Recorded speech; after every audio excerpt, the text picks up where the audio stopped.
In a world where every moment is a status update, there's a quiet rebellion brewing. Picture this: a person sitting in a bustling cafe, observing the world around them, while their phone remains untouched in their pocket. They're not lost in their device, but deeply present in their surroundings.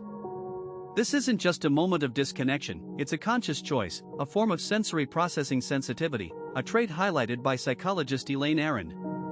They're not missing out on the digital world, they're fully engaged in the one right in front of them. But what drives these individuals to opt out of the social media frenzy? What hidden strengths do they possess that we might be overlooking? Let's dive into the intricate psychology of those who choose not to post, not to perform, but to simply be. Their story is not one of isolation, but of observation, energy conservation, and boundary setting.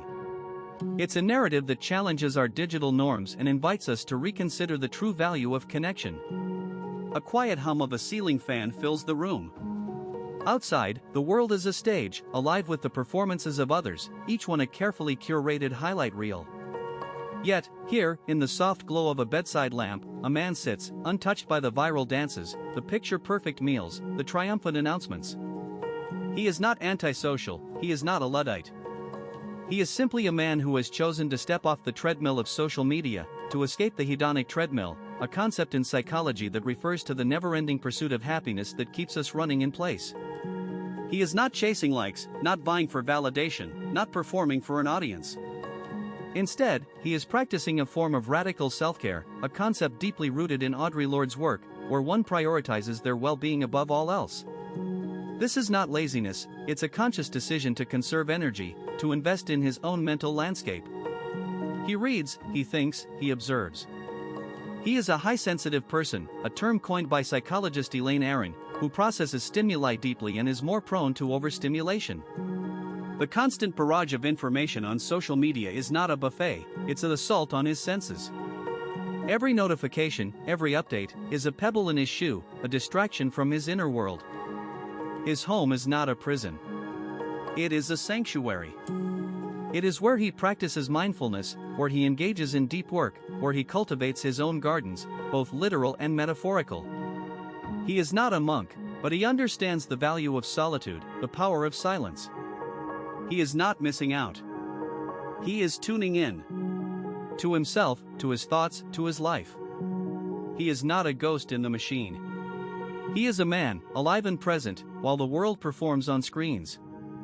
And in his quiet, unperformative way, he is setting a boundary, a concept explored by psychologist Henry Cloud, where one establishes limits to protect their well-being. He is saying, "This is not for me." And in that refusal, he finds a profound sense of self. In the digital age, where every moment seems to be captured and shared, there exists a quiet counterculture of individuals who choose not to post on social media. This choice isn't merely a rejection of technology, but a conscious decision to preserve the sanctuary of silence in a world of noise. These individuals often possess a trait known as sensory processing sensitivity, a term coined by psychologist Elaine Aron. This trait, found in about 15-20% of the population, makes them more aware of subtleties in their environment, leading to a preference for quieter, more meaningful interactions. It's not that they fear the noise, but rather, they value the silence that allows them to process and reflect. They are not lazy or antisocial, but rather, they are deeply observant, often noticing details that others might miss. This heightened awareness can lead to a richer inner life, a concept explored by existentialist philosopher Jean-Paul Sartre, who believed that true freedom comes from turning inward and cultivating one's own essence. In a world where validation often comes in the form of likes and shares, these individuals find validation within themselves. They are not seeking external approval, but rather, they are driven by intrinsic motivation, a concept from self-determination theory. This doesn't mean they are immune to societal pressures, but they have chosen to prioritize their own needs and desires. They are not avoiding social media out of laziness, but out of a desire to protect their mental well-being. They understand that constant connectivity can lead to digital burnout, a phenomenon that is increasingly recognized by psychologists. They are not rejecting the world, but rather, they are choosing to engage with it on their own terms. This boundary setting is a form of self-care, a way to conserve their energy and maintain their mental health. Moreover, these individuals often possess a deep appreciation for solitude, a concept explored by philosopher Friedrich Nietzsche, who believe that solitude is necessary for the development of one's true self. They are not lonely, but rather, they are comfortable with their own company. They use this time to engage in deep thought, creative pursuits, or simply to rest and recharge. This is not a form of avoidance, but a form of self-preservation. They understand that in a world that is always on, it's important to take time to disconnect and recharge. This is not a sign of weakness, but a sign of strength. It's a recognition that they are not machines, but human beings with finite energy and resources. By choosing to step back from the constant noise, they are able to engage more fully when they do choose to interact. This is not a rejection of the world, but a way of engaging with it more authentically and meaningfully. In the grand theater of life, many find themselves donning masks, shaping their identities to fit the expectations of others. But for those who abstain from social media, this performance often feels inauthentic. They observe from the wings, unencumbered by the pressure to curate a perfect persona. This detachment is not mere laziness, it's a conscious choice to avoid the looking less self-concept, coined by sociologist Charles Horton Cooley. It refers to the idea that we shape our self-image based on how we believe others perceive us. By stepping away from the constant evaluation of social media, these individuals preserve their sense of self, unclouded by the opinions of a virtual audience. They understand that every like, comment, and share is a negotiation of identity. Psychologist Carl Rogers termed this conditions of worth, where people alter their behavior to gain approval. However, for non-posters, this negotiation feels like a betrayal of their authentic self. They'd rather be observed as an oak tree standing firm in a storm than a willow bending to every breeze. Their social media absence is not a sign of shyness, but a quiet rebellion against the performative nature of online life.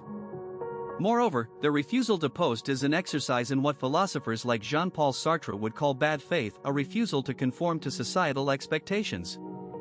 They are the only ones not playing along in a grand charade. This might seem isolating, but it's also liberating. They find solace in the words of Nietzsche: the individual has always had to struggle to keep from being overwhelmed by the tribe. By not posting, they reclaim their autonomy, their identity unfiltered and unapologetic.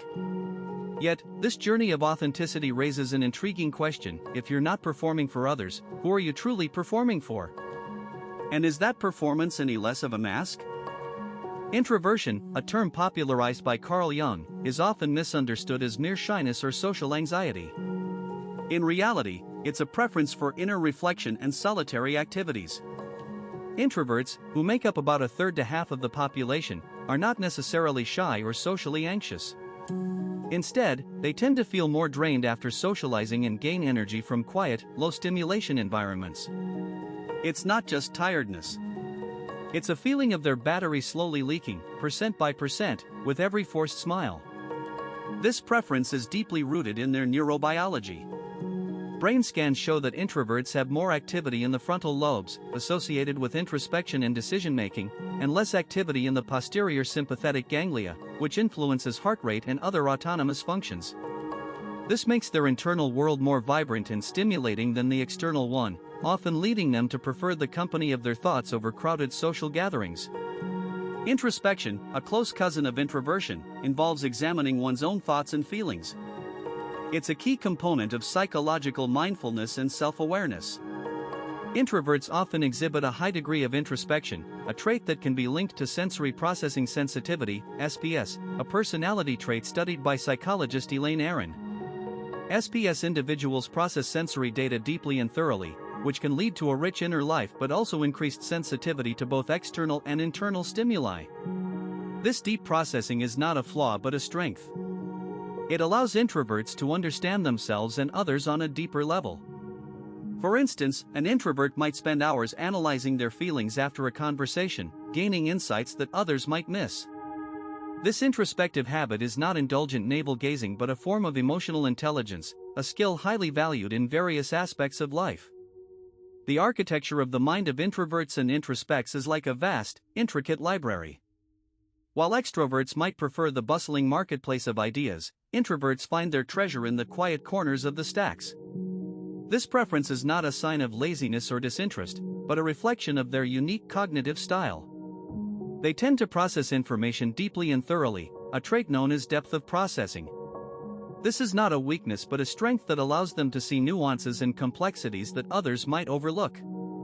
For example, an introvert might spend hours analyzing a single piece of art, uncovering layers of meaning that a more extroverted individual might miss. This depth of processing is not just about being thorough, it's about appreciating the richness of the internal world, a world that is often more engaging and satisfying than the external one. This preference for depth over breadth is a key aspect of the introverted mind, one that shapes their perception, their decisions, and their understanding of the world. In a world saturated with digital interactions, those who abstain from social media often possess an intrinsic understanding of emotional currency. They value presence over the mere appearance of presence, a principle that aligns with the psychological concept of flow as described by Mihai Csikszentmihalyi. Flow refers to a state of complete absorption in the present moment, where one's skills are fully engaged in overcoming a challenge. For these individuals, a coffee shared with a friend, a quiet walk in the park, or a deep conversation under the stars holds more value than 1,000 likes on a post.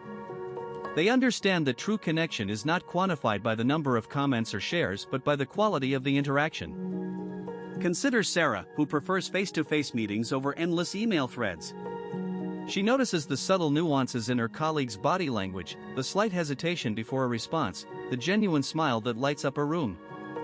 These are the details that get lost in translation on social media. By choosing to be fully present, Sarah builds trust and fosters deeper relationships. She's not just hearing words, she's interpreting the entire symphony of communication. This is what psychologist Carl Rogers referred to as empathic understanding, a key component of effective human connection. It's not just about being there, it's about being truly there. Moreover, these individuals often exhibit high levels of emotional intelligence, a concept popularized by psychologist Daniel Goleman.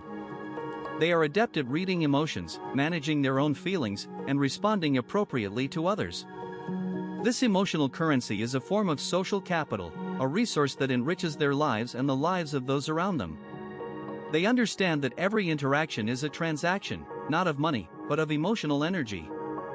And they are careful stewards of this currency, investing it wisely in meaningful relationships rather than squandering it on fleeting digital exchanges. For them, social media often feels like an endless stream of small talk. They prefer substantive conversations that challenge and inspire. This preference is linked to the concept of self-determination theory, which posits that humans have three innate psychological needs: autonomy, competence, and relatedness. Engaging in deep, meaningful conversations fulfills all three needs. It allows them to express their true selves, autonomy, to share and learn, competence, and to connect with others, relatedness. They know that true emotional currency lies not in the quantity of interactions but in their quality and authenticity. In a life that often feels like a stage, those who choose not to perform on social media are not just passive observers, they are the quiet architects of their own well-being. They understand the concept of quiet ego, a psychological state where the focus shifts from self-promotion to self-acceptance and connection. This isn't about missing out, it's about choosing depth over distractions, authenticity over approval. Imagine the relief of not feeling the constant need to curate a perfect life online. These individuals are not antisocial, they are selectively social, conserving their energy for meaningful interactions. They practice what psychologist Sherry Tuckle calls alone together, finding solace in solitude, which is far from lonely. It's a space where they recharge, reflect, and truly engage with their own thoughts. This intentional living is not just about avoiding social media, it's about embracing a life aligned with their values.